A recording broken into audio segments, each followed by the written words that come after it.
Great. Hey everyone, thank you for joining the first of our contributor surgeries of this year. So I'll be running, I'm Alina and Simon. We're both on the festival team. And today we're going to talk to you about the curatorial criteria and application process. So I'll first be speaking about the curatorial criteria. Next slide, please. Thanks. And then the slide after. So, yeah, what are the curatorial criteria? So, it's a web page. You can see on the right how to get to it from our Open City page. And it sets out what we're looking to include in the festival program and how we assess applications. It includes a scoring system, which we'll use and refer to when reviewing your final application. And why do we use it? So the main reason we have the curatorial criteria is to make sure we're making consistent decisions across a program and that the process is clear and transparent. And it also helps us structure feedback. So after reviewing your application, in like very rare instances, do we refuse an application outright? We're always looking for reasons to include your event, not exclude it. So if we've gone through your application form and we've seen that something isn't quite there yet, we'll come back to you with suggestions on how to strengthen it. And the criteria, the curatorial criteria, is always what we base this feedback on. So yeah, the criteria also helps us curate a balanced program representing a diversity of building types, geographies, and perspectives across London. And ultimately, it helps make sure that everything in the program supports the festival's mission. And here's the mission. We're looking for events that give people access to spaces that they wouldn't usually get into, for events that create opportunities to learn about buildings, places, and each other, and events that celebrate architecture and the people connected to it. And this is how we apply the criteria. So we apply the criteria so at the final stage of the application stage. So that's when you submit your full application form, not at the expression of interest stage, which Simon will go into more detail on these two forms later on in the session. Everything is scored on your application form, and you need a score of 3 or more to be included in the program. Like I said in the last slide, if something scores below 3, then we'll always come back to you with feedback and suggestions of ways that you can bring it up to that level.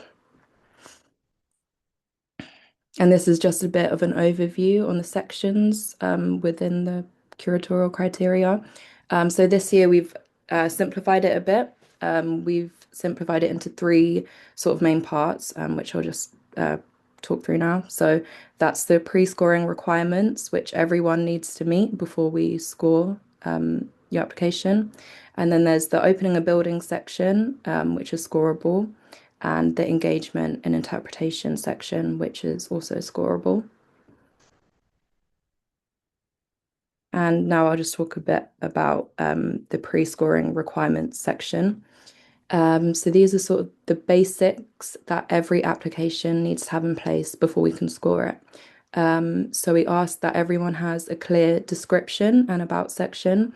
Again, when Simon speaks later on about the actual filling out the application form, he'll speak about these sections in more detail. But essentially, they're 2 pieces of text that and appear quite prominently on your listing when it's live on our website.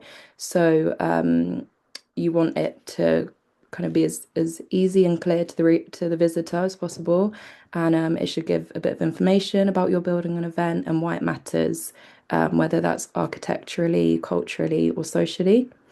We ask for 2 high quality images, crucially that you own the copyright for, not just ones that you have permission to use. This is important because in the past we've had some copyright issues, and we had to pay a few fines last year where people didn't own the copyright for their images. So This is important for us. And in terms of the actual photo, we ask that you upload photos of the building instead of event posters, for example. So, like a photo of the exterior and some of the interior um, are great for the visitors, and also looks more cohesive on our website when people are browsing. And next, we ask that you input the correct activity format. Whether it's a drop-in or ticketed should match what you're proposing. For example, if you're um, holding a walking tour, likely that this should be, well, we ask that everyone make this ticketed. So that should sort of match up. And again, Simon will sort of go into more detail on the actual ins and outs of drop-in and ticketed events later on in the session. And then last but not least, your event or building um, needs to have some relevance to Londoners, whether that's architectural, heritage, cultural, or community-based. And yeah, as I said, if these aren't in place to begin with, then we'll return the application to you before we get to scoring. So I'll start with the next section. Opening a building. So this section is where we score you based on the access that you are giving to your space or your building. Here at the top, you can see the highest scores come from giving people access to somewhere that they wouldn't normally be able to get into. So it's opening a building that's normally closed, scores 3, as well as opening up a part of a building that's normally closed or inaccessible, that also scores 3. So examples of this could be a private home or perhaps behind the scenes access within a larger building like a theatre or something like that. And then the last 3 at the bottom here, they score slightly lower. So these are spaces that are only occasionally open or open for a specific purpose, scores 2. An example we could give of this is maybe like a religious space. And then spaces that usually charge but are free for the festival score 1, and spaces that are always free and open year round anyway scores 0. So if you find yourself that you're in this 0 to 2 range, don't worry, because this is where engaging with the next section I'm going to talk about is really important. And you can still reach a score of 3 or more this way. So this is, yeah, the next section, engagement and interpretation. And it's all about how you help visitors understand and experience the space. So when people visit, if you've taken part before, I'm sure you'll relate. They're often really curious about the space and they want to know about the design, the history, like the social history, cultural history, how the building is used, and what makes it significant. So this section of the criteria is really about thinking what can you offer that helps bring the space to life and sort of answer these questions for visitors. Yep, so here they are. I'll just say, so as I was saying earlier, these these activities aren't technically essential for every building. So if you're opening up somewhere that's normally closed, and you've already scored a 3, then technically you don't need to program anything. Of course, if you were to program some of this stuff, it'd be amazing, as many buildings do. But where this becomes really important is if you're opening a space that is already open to the public, or if you haven't hit that score of 3 yet. So these additional activities can make the festival experience feel different or more meaningful. So I'll just quickly run through how we score the different activities. So talks or workshops score 3. Often these can require a bit more organization and planning, but we know from like feedback, visitor feedback, surveys that we send out, that visitors like really value getting involved in these workshops and talks. The next one is guided tours, score of 3 again. it's quite a popular way, I'd say, or that different buildings choose to kind of interpret the space and engage visitors. Exhibitions scores two, so this could look like an art exhibition, maybe with a local artist, sort of relating to the building, or it could be displaying archives of the building, or plans or photographs. Next, performances like music or dance scores two. And then having the architect or designer there to answer questions, score of one. But this is also something that visitors really value. Often, like private homes will do this. Either the architect will be opening up the home, or the homeowners will invite the architect along just to be there and answer any questions. I just wanted to say as well, if you're doing something that's like a bit different or not captured in this list, you can put that in your application form in the additional questions section at the end, and we'll score it accordingly. And yeah, just a little note as well at the bottom that that the activities also must be related to the building or a particular theme that is associated with the building or space, local area, communities, or wider London. And then here I just wanted to talk about walking tours as well. So walking tours are another key route into the program. And if you're running a walking tour of the public realm focused on a theme, an area, or type of building, then that will score three. So you don't need access to buildings for a walking tour. It can take place entirely outside. And while access is a really big part of the festival, another key part of our mission is helping people experience familiar places in new ways. And walking tours are a great way to do this. And then here I wanted to speak about accessibility. So this isn't something we score, and it's not within the curatorial criteria, but it is something that we expect everyone to consider. So it's about thinking through what barriers might exist for people and how you can reduce them as much as possible. And we understand that not every building will be fully accessible, but even small things can make a difference. So we see on the next page. So these are some examples. You can provide clear information in advance, whether that's through sending out information through your uh, application form, which then appears on our website in the About section, for example. Offering seating where possible, providing step-free access if you can, like having like a ramp, or providing alternative formats like large print. And we're here below, we've got more guidance and resources to help with this, which I've linked. So I forgot to say at the beginning when I started that we'll be sending out a copy of the slides to everyone for afterwards, and also that this will be recorded. So the section that Simon and I are speaking will be recorded so it can be a resource for later on. And then when we take questions, we'll pause recording so no one else is captured in the recording. Yeah, so this is the last kind of summary slide. I guess it's just to provide more of like a simple way to think about the criteria.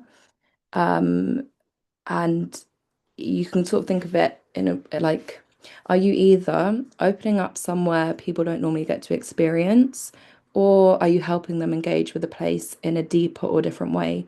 Or perhaps you're doing both of them, which is great. And if the answer is yes to these, then you're probably in a strong position for us to approve your application for the festival. So yeah, that's all from me on the curatorial criteria, and I'll hand over to Simon. Great. Thanks, Alina. Um, I've got a slight cough, so I'll try not to splutter through this too much, but apologies if I have to take a quick Yeah, water break at any point. Right, so I'm going to talk to you about the application process, which, as Alina's already mentioned, is in sort of two phases. It's the expression of interest, and then the sort of full application form. So I'll take those sort of both in order. So first of all, what's an expression of interest? It's a short online form that's on the Open House Festival website. It includes a section where we ask for sort of core information about your building or your event, its location. So see the address if it's a building, if it's something like a walking tour, your starting point. We'd also ask for stuff here around the architect, if you know it, all that kind of stuff. And we also ask some additional questions, which are sort of free text boxes where we sort of kind of yeah, pose particular questions where we just want to know about your plans for the festival. So do I suppose I should say, do you? I don't need to complete one. Do you need to complete an expression of interest? So the question here is, has your building or event been in the festival before? If it has, then you don't need to complete one. And if it hasn't, then you do. So expressions of interest are only for buildings or events that have never been in the festival before. If you've taken part in previous years, then we'll already have you on our system. So why do we do it? It's an opportunity for early feedback. If something's never been in before, it's really nice for us to have a quick sort of look at it, a quick snapshot of what your plans are before you spend too much time working on a sort of more detailed application. Um, it's a way for us to actually just get it onto our system. So we've got a big system that's full of everything that's sort of ever been on the ever been on in the festival program. So it's a way of getting it on there as well. Okay, cool. Um, right. So how do you do it? First of all, you need to register for an Open House Festival account. As Alina said, we'll share these slides. There's a link there to the registration form. Once you've got an account, you log in and you select submit an expression of interest from the menu on the right-hand side of the screen. So what happens next? So 1st of June is the deadline for expressions of interest. 12th of June is our deadline for responding to you. And the reason we do that is because we then need you to complete a full application form afterwards. So in some instances, we'll give you a bit of feedback. As Alina said, we try to be really kind of positive and expansive in our sense of kind of what we want in the festival. We tend not to say no to things outright. If something looks like it's not quite right at the minute, then we'll give you some feedback and we'll ask you to resubmit. In lots and lots of cases, we find we don't need to do that. We just approve it straight away, and you go through to completing the full application form, which is what I'm gonna talk about next. So, who needs to complete an application? Everyone. So absolutely everyone who takes part in the festival, regardless of how many times you've done it. We have some buildings who have done it almost every year since 1992, but everyone needs to complete an application form. So why? It's because we need to be able to assess your application against the curatorial criteria that Alina's just run through. Even if a building's been in before, it's just good for us to check it and to run it through our criteria, so that we know we've been diligent as a festival in checking everything that goes into the program. And also, it's because the information that you put into the application form is what ends up populating your online listing. So that's the festival website that the visitors will use to decide what they want to go and see during the festival. The information, or a lot of the information that you put into this application form, is what sort of ends up on that public-facing bit of our website. So where do you find it? So at this point, you'll have a login, and you go to what's called your dashboard. I've included the link there, so that will, if you click on that, that will take you straight through.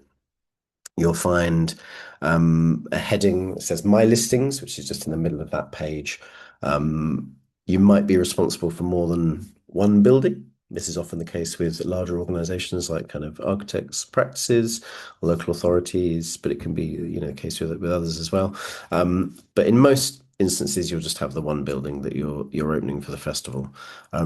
There's a small icon that says "Get Started" under that sort of building or event name. So you click on that, and that will get you started.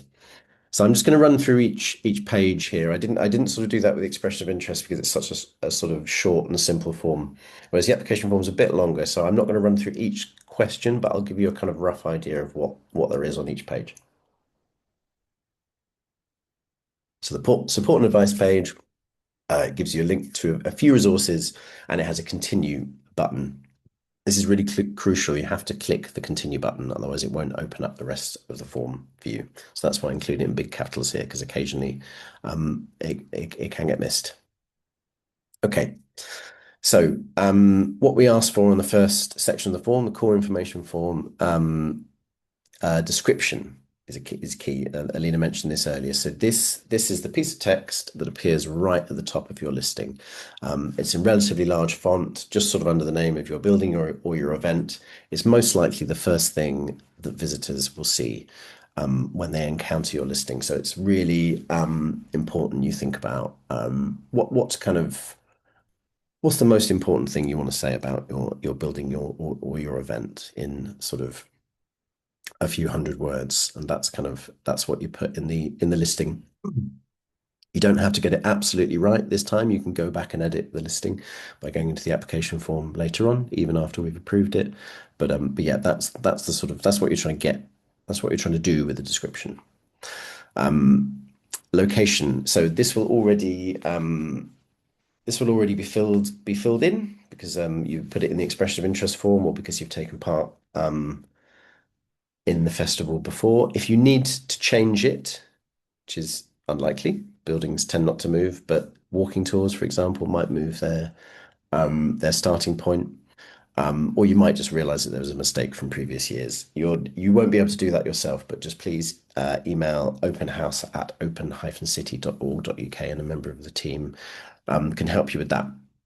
So architects and designers, that's another sort of set of questions on this bit of the form. That sort of does as it suggests. It's an opportunity for you to tell us who designed your building, who is the architect. You might not know, and that's absolutely fine. If you don't know, just leave it blank. Please don't try and guess. If you can't quite remember the name, don't try and put an approximation. Don't just put architect unknown or I don't know or something into the box.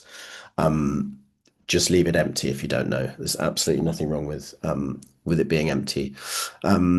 You'll see when you go onto it, there's the opportunity to either select from a list of drop downs. So that shows you all the architects we've already got on our system. Or if you don't find them on there, you can add it in yourself. So please do have a look from that drop down list.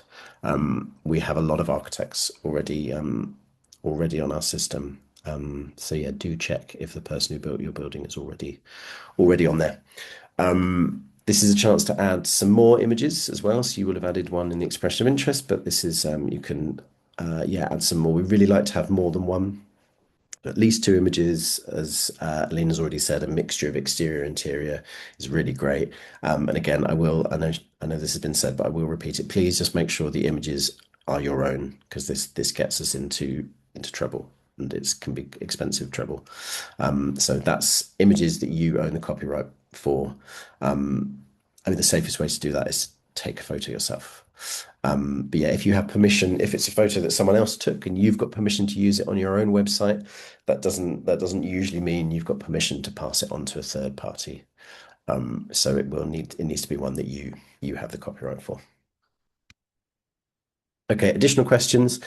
So this is office use only, by which I mean it doesn't appear on the front end of the website on your listing. So this is the section, well, one of the sections of the form that we use to kind of check against the curatorial criteria. It's where you tell us some of the detail of what you're going to do.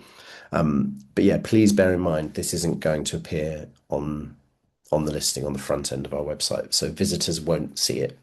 So if it's important information for visitors, yeah, include it elsewhere. I'll talk about that in a sec. But yeah, the point of this is that it allows the team, us, to assess your application.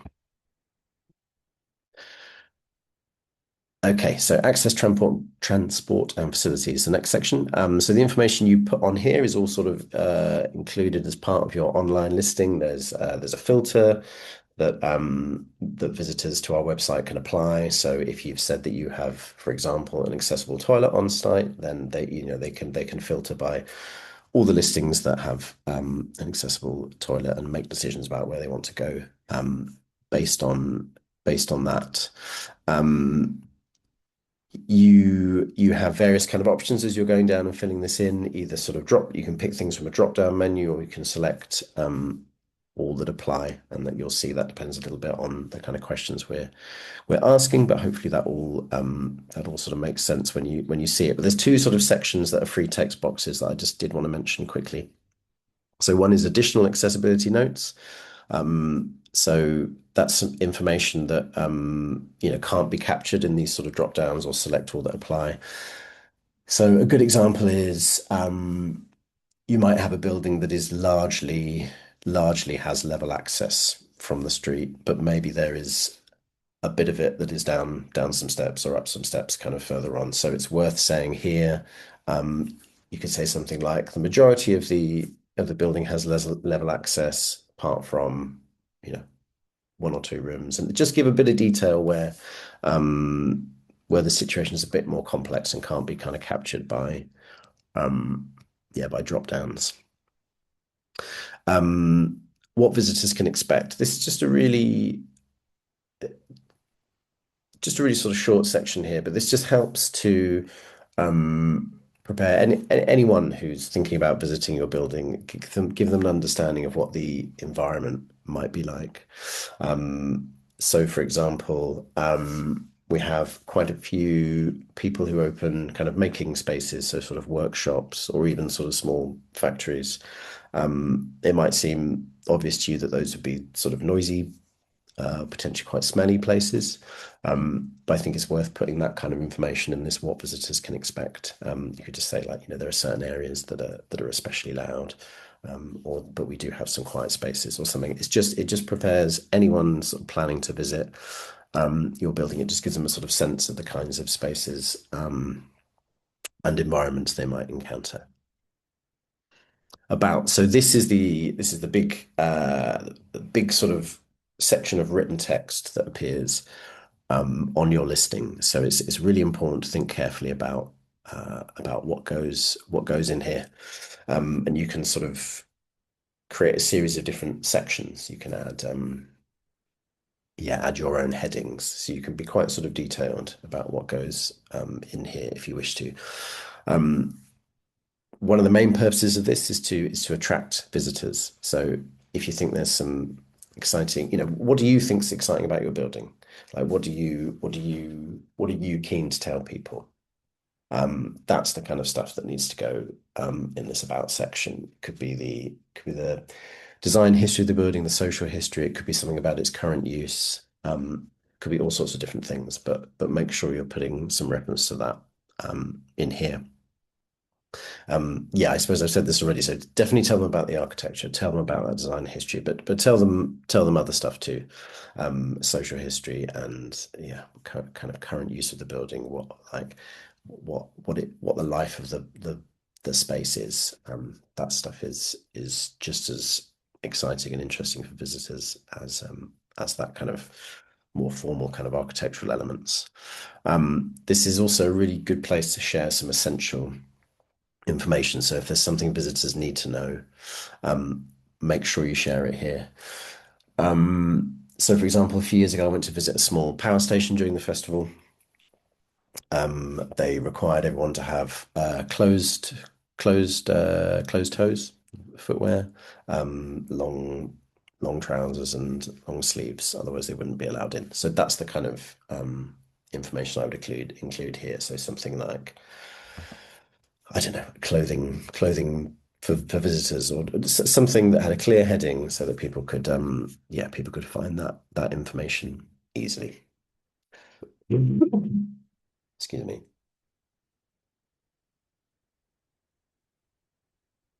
Okay. So the next page is called activities. So this is what you're doing during the festival and when you're doing it. So crucially, this is the, yeah, it's the dates and the times. We're a 9-day festival, 12th to 20th of September. You can open or do whatever activity it is you're doing at any point during those 9 days, but we do also offer some guidance on when to open. So broadly, those boroughs, although if you're based in one of the boroughs in the west of the city, we'd quite like you to open on the first weekend. And if you're based in one of the boroughs in the east, we'd like you to open on the second weekend of the festival. This is just so that when visitors are kind of navigating the program, they're more likely, you travel somewhere, travel out to Ealing, and it's the first weekend, you're more likely to find things local to that building that you first went to, kind of open at the same time. So that kind of helps you to move on to other sites in the festival program during your visit. But yes, we have a list there on that link, because obviously some of the more centrally placed boroughs, it's a bit tricky to work out whether you're in the east or the west, but we tell you in that list. As Alina's already mentioned, we have two types of activities. We have drop-in and we have ticketed. So drop-in, this is the default option that we operate. It means visitors can arrive at any point. So you put in your activity a start time and an end time. Say I was opening my home, I might put 10 a.m. to 5 p.m. Visitors can arrive at any point. And we know that they will. It's not like everyone will arrive, right at the start of that time. We know if you put that kind of range, people will sort of pop in throughout the day. Our visitors know that they might need to queue if they expect something to be popular. This is often the case with people's homes, for example, where they're relatively small spaces, but people are really keen to see them. They might expect to do a bit of queuing, but it happens for all different kinds of buildings. And that's okay. We have volunteers who can help you with that, and I'll talk a bit more about those in a sec. We love drop-ins. We love people to open their building on a drop-in basis. This is because it's the best way for you and for us to reach new audiences. We have an amazingly loyal festival audience that comes back every year, and they're really on it with booking all the ticketed activities that we have. But we're also always trying to reach people who are not currently coming to the festival. And the best way for us to do that is to have as many drop-in activities as we can, so that we can make the most of all the kind of great coverage that we get in the media a bit closer to the festival, all of the comms and marketing that we do on our social media platforms and in our newsletter. We can really so that when somebody new to the festival kind of arrives in the middle of September and it's like, great, what can I do? They find lots of things that they can just turn up to and experience on the day. But we do understand that some activities need to be ticketed. Um, for example, walking tours. So this is things that have a designated start time and end time, and they have a fixed capacity. So we know that often only 20 to 25 people can fit on a walking tour, or indeed maybe of a guided tour of a building or in a workshop or something like that. Then we understand that ticketing it does make sense so that people can book in advance. It's still free. Everything in the festival is free. But yeah, when we talk about ticketed, that's what we mean. It means that people will people book something in advance, and we give you a list of all the people that you can expect to have on the day. It does then, by its nature, it reaches fewer people. If you sort of do have a drop in, you will just get kind of rolling groups of people throughout the day, and you'll reach more people. But yeah, we understand that ticketing is the way to manage certain types of activities. Um, if you do opt for ticketing and you think it's the right kind of the right one for you, then do think about dropouts when you set your capacity. So we're a free we're a free event. People don't always show up to free events. In our experience, about 50% of people don't show up. So you might want to, well, you will want to bear that in mind when you're setting the capacity, and you might want to go as high as 50% more than you can technically manage on the day, just to account for those dropouts. And just quickly, you might end up having both types of activities. So say I'm opening my building from 10 till 5. So people can come at any point between those two times. But also at like 2 points during the day, I'm also going to run a workshop. And I know that I can only accommodate 30 people, and that it's going to happen over the space of an hour and a half. So drop in is the hours that I'm open, and anyone can come at any point. And ticketed is these specific bookable activities that are taking place throughout the day. So that's how you might have a combination of the two activity types in the one building. Volunteers. So there's a page where you can tell us whether or not you want volunteers. It's a yes or a no. Anyone opening a building or running an event for the festival can request volunteer support. Our volunteers choose where to go. So we've got hundreds of registered volunteers, many of whom have done it many times before, and they excuse me, they in early August they get to pick from a list of all the different buildings that have requested for volunteers, and they sort of decide where to go. The really nice thing about that is they arrive at your building really enthusiastic and ready to volunteer because they've chosen specifically to be there. Um, so a lot of the volunteers are architecture enthusiasts who are committed to the festival's mission. Many of them are real architecture buffs.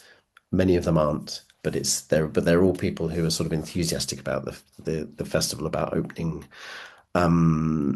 buildings, about giving access, about giving people kind of experiences of the built environment and London spaces that they wouldn't otherwise have.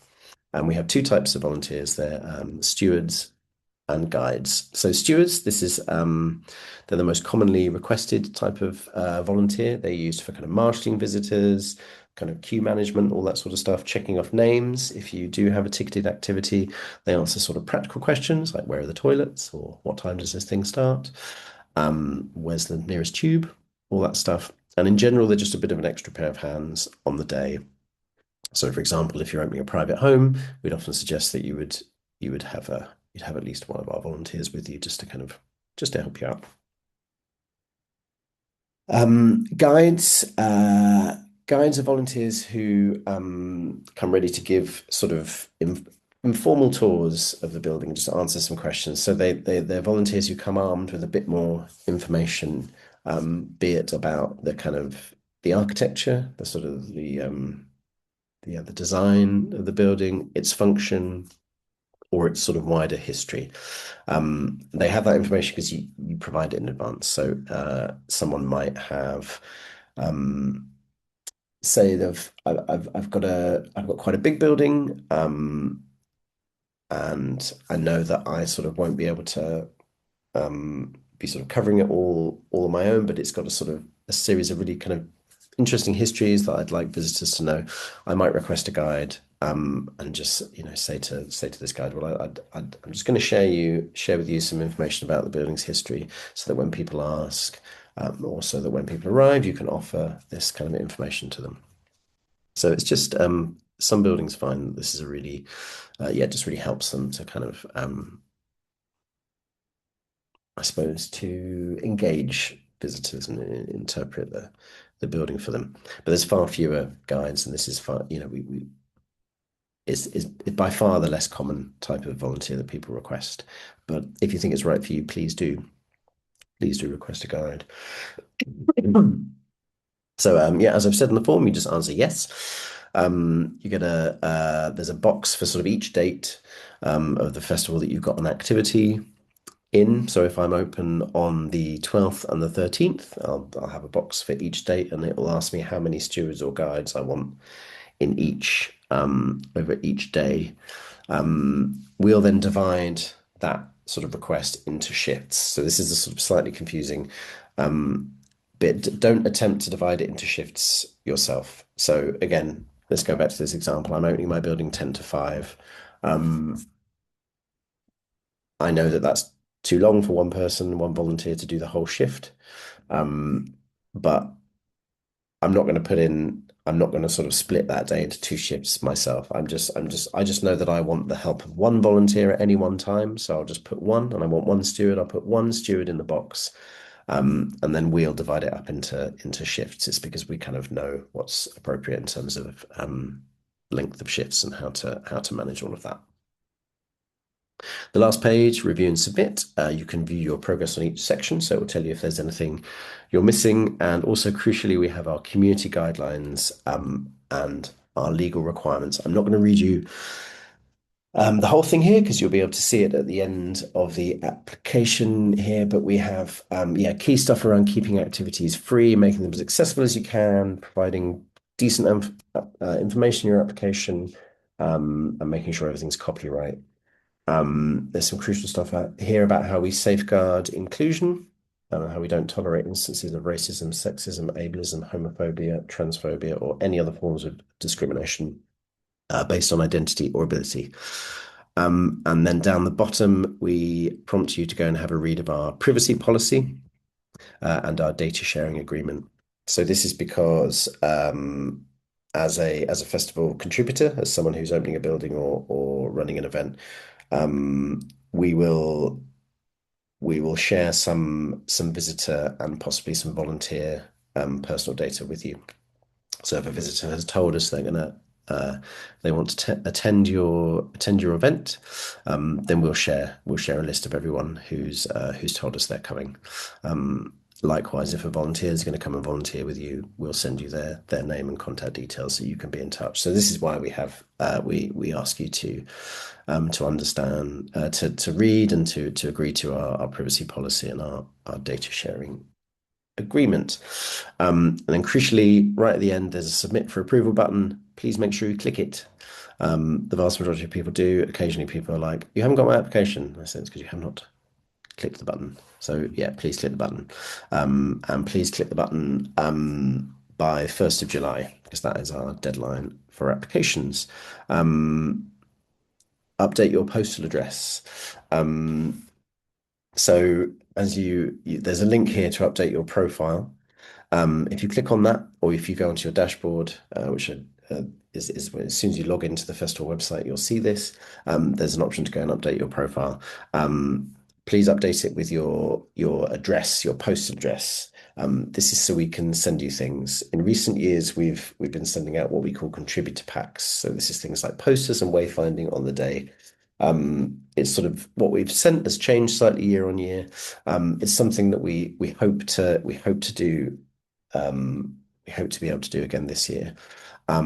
So please add the address that you'd like that sort of stuff sent to. So it might be the same as the building you're opening, or it might be a different building. So for example, we have lots of people who open places of worship, so they might not want it sent there. They might want it to be sent to their own personal address because it's easier to have stuff received at home. But you'll know which one, what the best address is for you. So what happens next after you've submitted? So we will turn around all applications by 15th of July. So you'll know by then you'll have a response from us. We will, as is the case with well, as Alina was saying earlier, we will try and be as constructive as possible with any feedback. We'll try and be as quick as possible with that. So if your application isn't quite ready to go, we'll send you some notes and how you can kind of amend that. So, for example, if you need to add some additional images or whatever it is, we'll give you a chance to do that in time for our 15th of July program preview. So this is at midday. This is everyone's first look at the program. It's when everything that is been approved for the festival goes up on our festival website. It's not bookable, but it gives visitors a chance to have a look at what's on. It's also a big sort of media and press moment for us. So we always get quite a bit of press coverage at this point. It's everyone's sort of first look at what's happening in 2026. And then from 19th of August at midday, this is when visitors can start booking tickets. So for all ticketed activities, this is when those go live. We get a lot of a lot of activity, a lot of big flurry of bookings at that point. Yes, crucially, the festival itself, 12th to 20th of September. So there's 9 days, Saturday to the following Sunday. Here's just a few useful things. So when I send you these slides, you'll be able to click through and find all these. Yes, all the stuff I've been talking about is all accessible through these various links. Okay, great. Now we have